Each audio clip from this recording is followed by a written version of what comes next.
Have you ever loved someone so deeply that you started disappearing?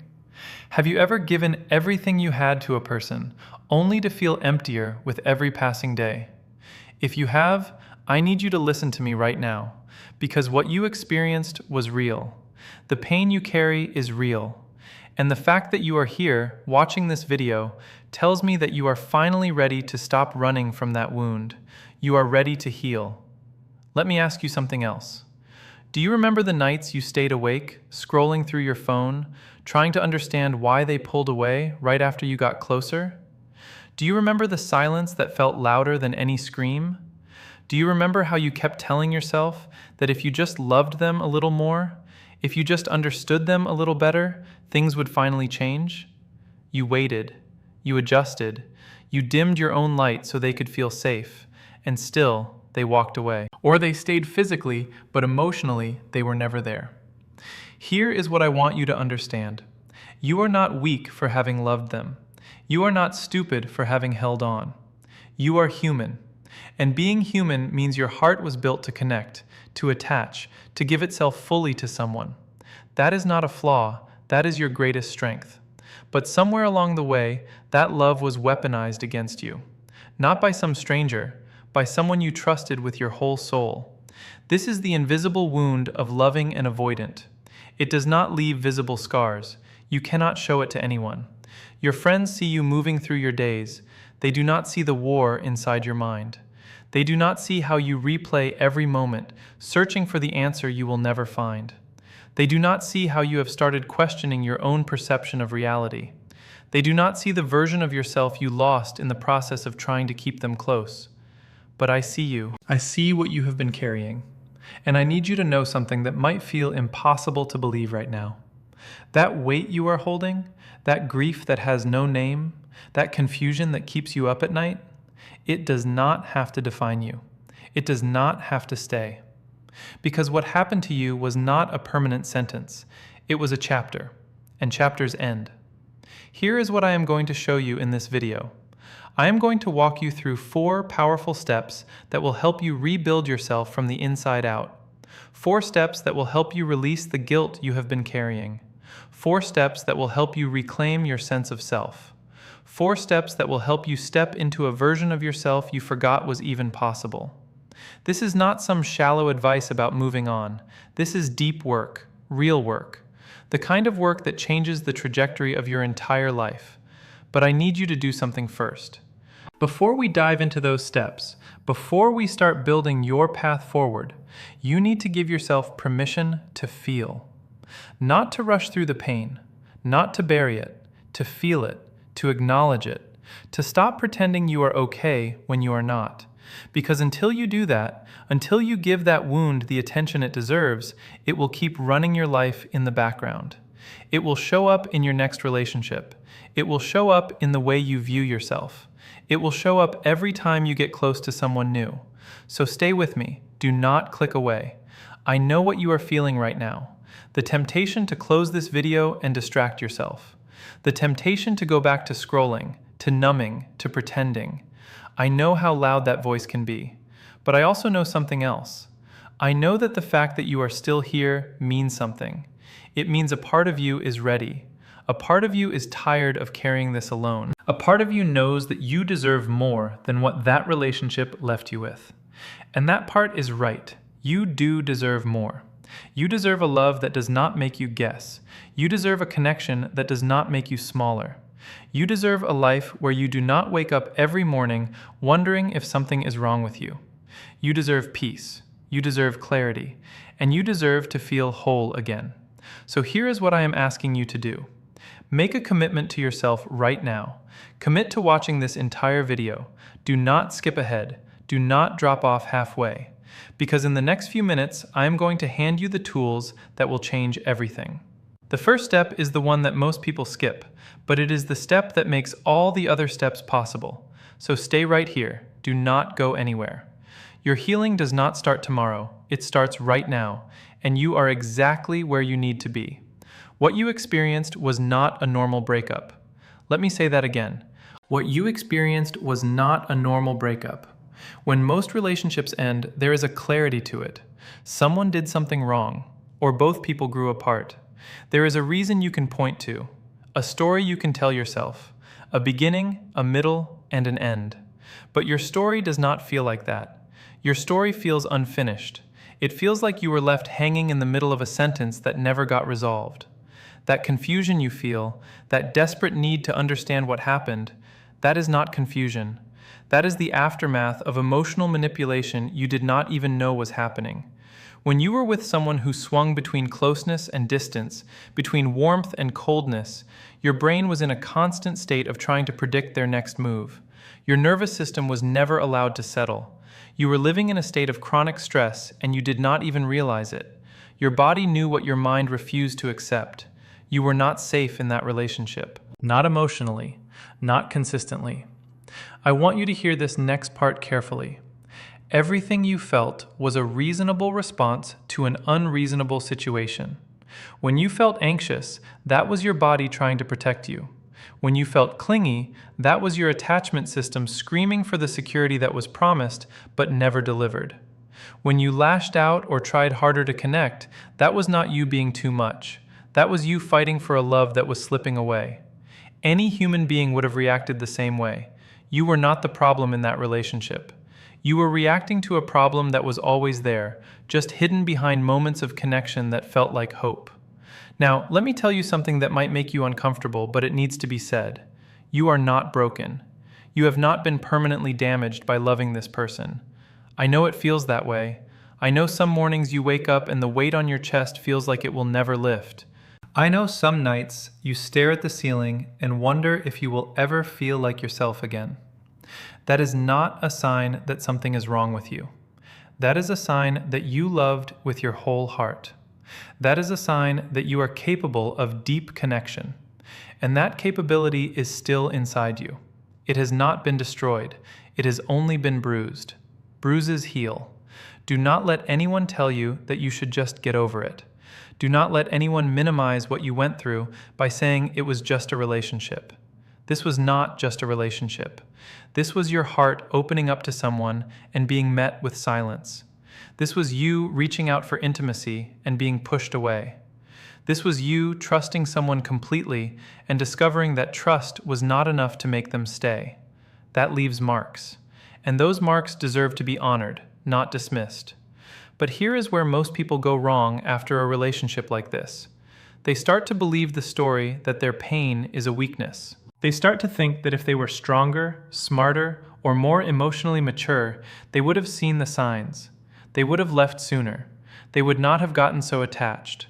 That story is a trap. That story keeps you stuck in shame when you should be moving toward healing. You did not miss any signs. You saw the person you loved and you trusted that love was real. That is not a flaw. That is the most human thing you could have done. So take a breath right now, a deep one. And as you breathe out, I want you to release one thing. Release the belief that you were somehow inadequate. You were not. You gave what you had.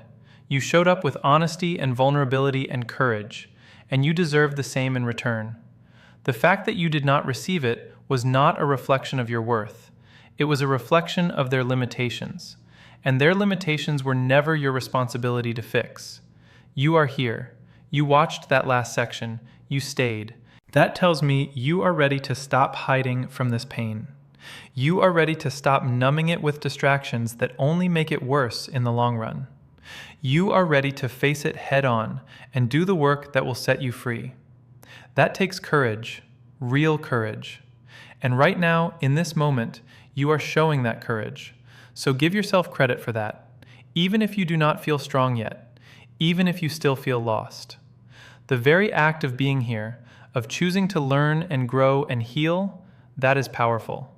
That is the first sign that you are already on your way back to yourself. And I promise you, you are.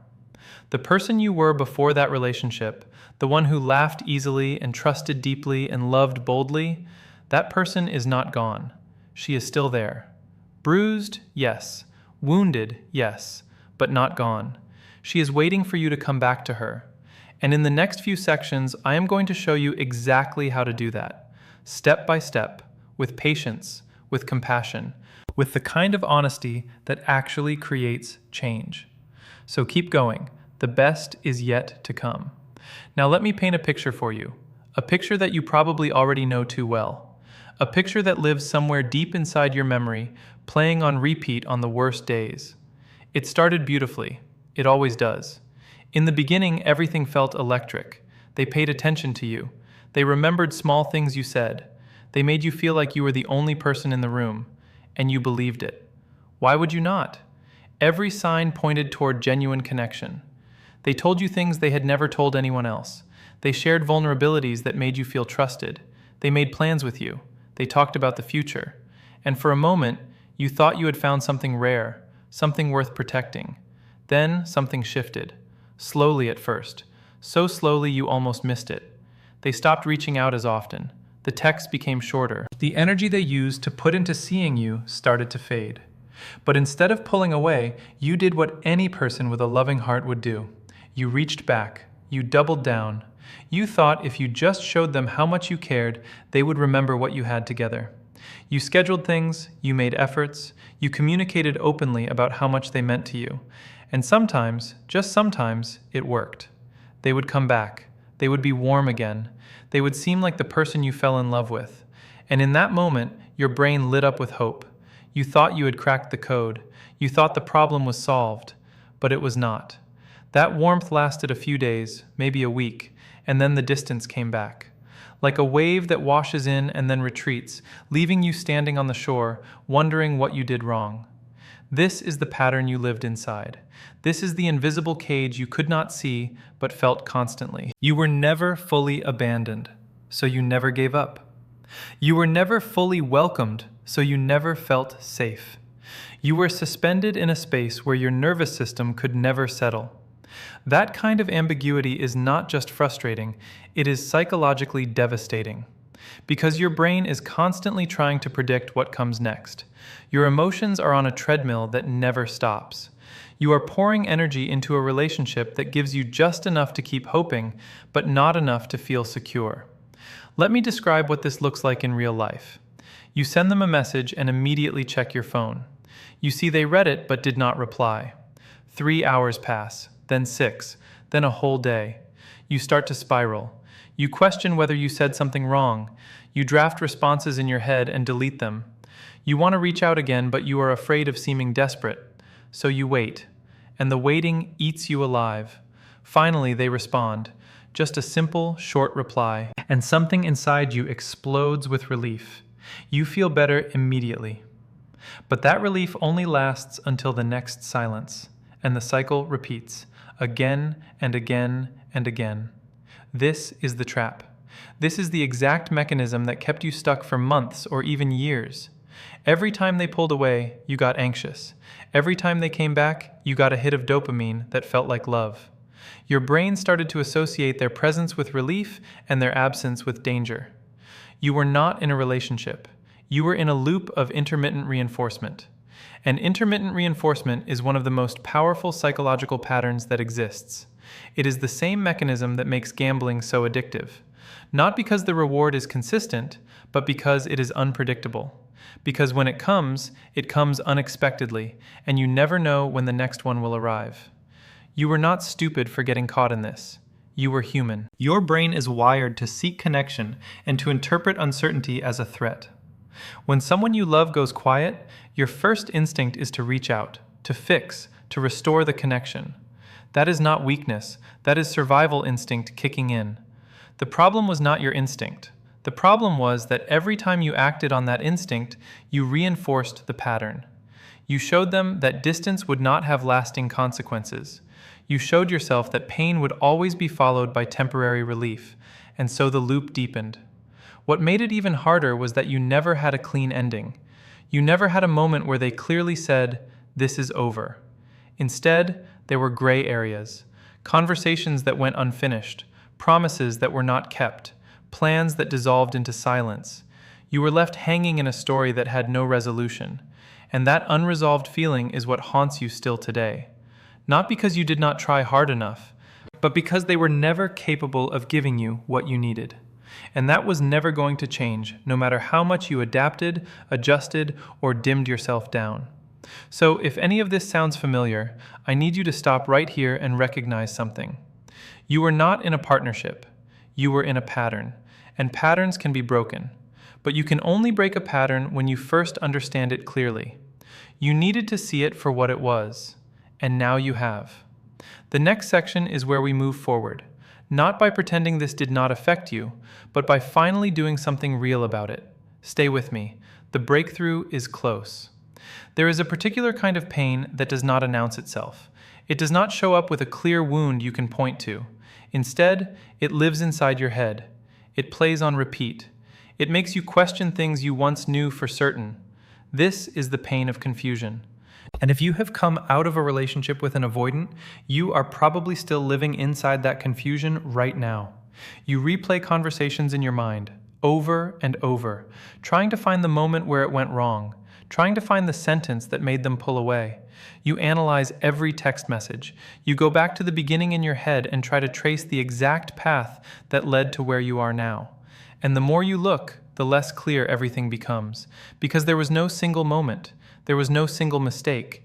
The distance crept in so gradually that you cannot find the edge between what was real and what was not. This is what the relationship did to your mind. It created a fog, a thick, disorienting fog where nothing felt certain anymore. You started doubting your own perceptions. You wondered if you were reading too much into things. You wondered if maybe you were the one with the problem. You asked yourself if you were being too sensitive, too needy, too demanding. You took their behavior and you bent yourself around it, trying to find an angle where everything made sense. But it never fully made sense, and that not knowing ate away at you every single day. I want you to understand something about the kind of confusion you are experiencing. It is not random. It is not a sign that something is wrong with your thinking. It is a direct consequence of being in a dynamic where your emotional needs were consistently met with silence. When you need something from someone and they do not give it, your brain tries to solve the puzzle. Why did they not respond the way I needed? What did I do to cause this? How can I prevent it next time? You turn yourself inside out looking for answers, and because the behavior was never consistent, because sometimes they were warm and sometimes they were cold, you never found a stable answer. You were always guessing, and guessing is exhausting. Guessing makes you feel like you are losing your mind. There is a term for what you experienced. It is called cognitive dissonance. It happens when your brain holds two conflicting ideas at the same time. On one hand, you knew this person loved you. You saw it in moments. You felt it in glimpses. But on the other hand, their actions did not match that love. They pulled away when you needed closeness. They went silent when you needed reassurance. They left you hanging when you needed commitment. So your brain was stuck trying to reconcile those two things. You wanted to trust that the love was real, but the pattern kept telling you it was not safe. That conflict is not madness. That conflict is the natural response to an impossible situation. Do you remember the moments when you tried to bring up how you were feeling? You sat them down. You chose your words carefully. You tried to be calm and fair and not accusatory. You asked for small things. You asked for consistency. You asked for them to meet you halfway. And what happened?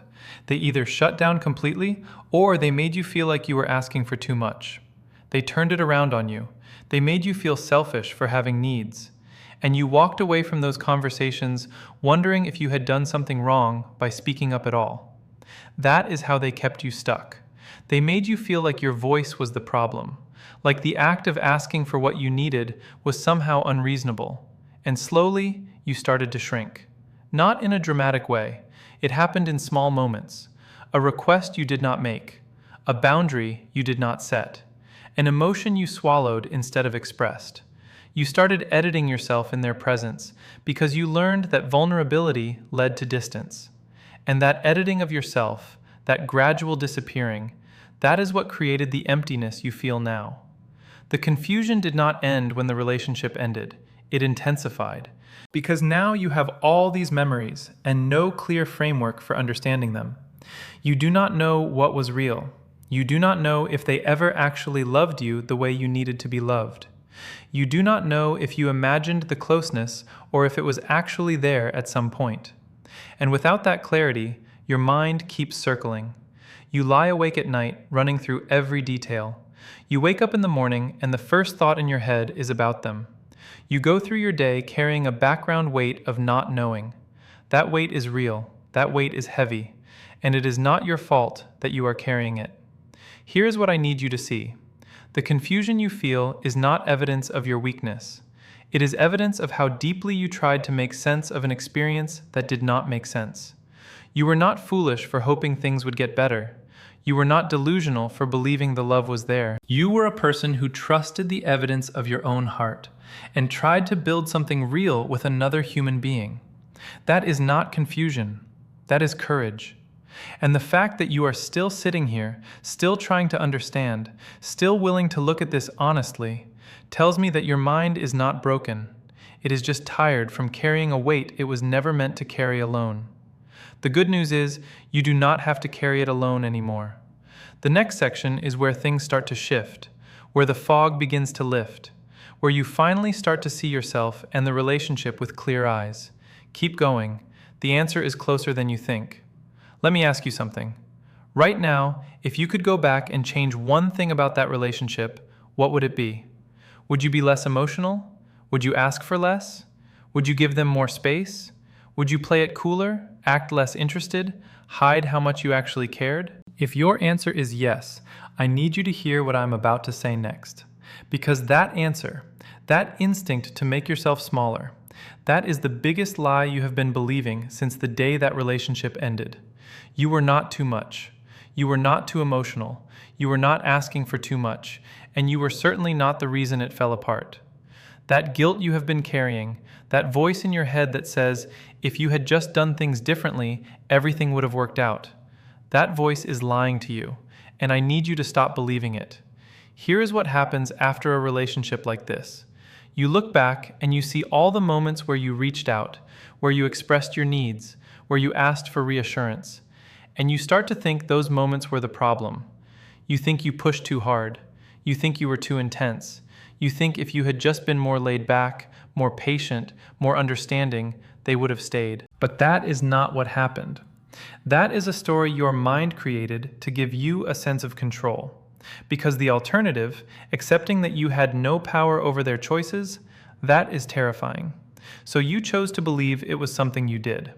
But let me show you why that story does not hold up. If the problem was that you were too loving, too expressive, too in need of connection, then why were there moments when everything felt good? Why were there days or weeks when they seemed fully present and you felt truly close? If your love was the problem, those moments should never have happened. But they did, which means your love was not the issue. Your love was not what pushed them away. What pushed them away was their own inability to stay, their own fear of intimacy, their own wounds that made closeness feel threatening. You were not pulling, you were reaching, and they ran because they could not meet you where you were standing. This is the shift that has to happen in your mind. You have to stop taking responsibility for their choices. You have to stop absorbing the blame for something that was never fully in your hands. When you blame yourself, you give away your power. You make yourself responsible for fixing something that was never broken by you in the first place. And that keeps you stuck in a loop of self-improvement that never ends. You keep trying to become a better version of yourself so that next time you will not make the same mistakes. But there were no mistakes. There was just a fundamental mismatch between what you needed and what they could give. I want to talk about self-blame for a moment, because understanding why you do it is the only way to actually stop doing it. Self-blame feels safer than accepting that someone else caused you pain. When you blame yourself, you feel like you have control. You think if you can figure out what you did wrong, you can prevent it from happening again. But when you blame the other person, you feel powerless. You feel like a victim. And no one wants to feel like a victim. So your brain naturally shifts the blame to yourself to restore a sense of control. This is a psychological defense mechanism. It is not the truth. It is a coping strategy your mind adopted to survive the pain. But here is the problem with using self-blame as your coping strategy. It works in the short term, but destroys you in the long term. You spend months or years believing you were the problem. You enter your next relationship with fear. You hold back. You suppress your needs. You become a smaller version of yourself because you learned that being big got you hurt. And the tragedy is that the person you become to protect yourself is not the person who deserves to be loved. You deserve to be fully yourself. Every emotion, every need, every expression of love. The right person will not run from that. They will run toward it. Let me be very clear about something. You are not responsible for healing them. You are not responsible for being patient enough to wait while they figured themselves out. You are not responsible for shrinking yourself to fit into their comfort zone. That was never your job. Your only job in any relationship is to show up as your authentic self and see if that person can meet you. And when they cannot, your job is to leave. Not to change yourself so they can stay. To leave. That is not weakness. That is self-respect. And learning to do that is one of the most powerful things you can take from this experience. The guilt you have been carrying is not helping you heal. It is keeping the wound open. Every time you say, "I should have done better," every time you replay a moment and wish you had been different, you are pouring salt on a cut that is trying to heal. But you do not have to do that anymore. You can put that guilt down. You can look at what happened and see it clearly. You can see that you did the best you could with what you knew. And you can forgive yourself for not being perfect. Because no one is. No one enters a relationship knowing exactly how to navigate every challenge. You learned as you went. You made decisions based on what felt right in the moment. And those decisions came from a place of love, not from a place of malice or incompetence. So breathe, right now, and let something shift inside you. You were not the problem. You were never the problem. The only problem was that you loved someone who could not love you back the way you needed. And that is their limitation, not your failure. You can let go of the guilt now. You can set it down and walk away from it. And the moment you do, something inside you will start to open up again. A door you thought was closed, a warmth you thought was gone.